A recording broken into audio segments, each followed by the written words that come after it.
All right, here we go. So we're playing some Flawanderee's Rhongomyniad. Now I draw pretty much everything I need to get Rongo out and not lose materials, but my opponent has to go into the extra deck for me to be able to do it. If you don't understand what I mean by that, left arm offering actually will allow me to search for any spell card in my deck, which I can actually search out Salesman with that card. So he summons out a Mech Knight. Now, me, I make a huge misplay right here. So I draw into Robina and I summon Robina in the lane of the Mech Knights. Now, I know this deck already. I just was not paying attention.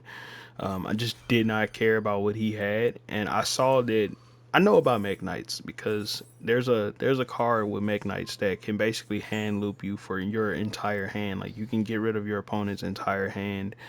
Um, and you'll have like a crazy board full of negates and they have to play on the lanes. So like they have to basically draw a card and play on the lanes that don't have monsters to keep from getting negated after they just got hand loop for every single card. So they literally have to draw a one card combo piece and it's kind of like OP.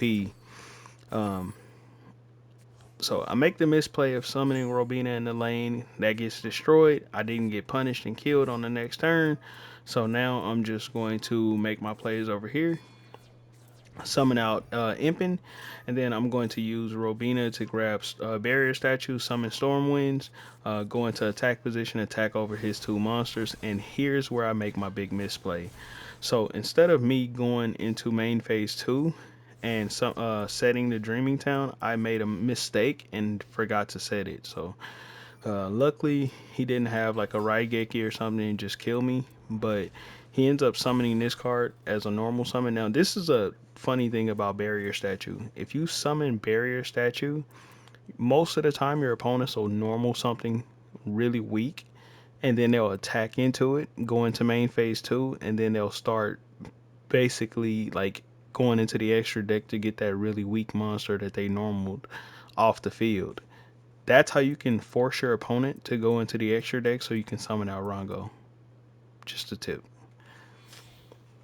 So he goes into the extra deck right here just like I needed him to. That's actually how I force people to go into the extra deck is get them to normal something, attack into it, and then they summon out something like this. In which now I can just simply, because I have Call by the Grave, this can stop any interruptions for the search on left arm offering. Numbers Eval can summon out Rongo, so a 4 material Rongo. Then I'm just going to left arm offering, get rid of everything, and then just flip Call by the Grave and call it a day, my guy.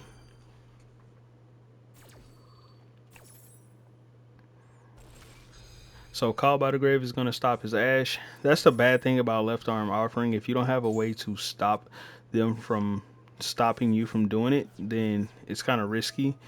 So I use Salesman right here. Salesman is going to prevent him from being able to lose material. And now he's pretty much doomed. He's set on the timer. All he can do is just set monsters at this point and use back row, which, I mean, he's got to deal 48 damage, 4,800 damage with back row and set cards. So pretty much going to use Gold Sarcophagus right here to set up future plays with Robina. Robina is pretty much a one card like starter for this deck. And now back to my opponent's turn. All he can do is set something. Let's see what he's going to do. GG's, buddy.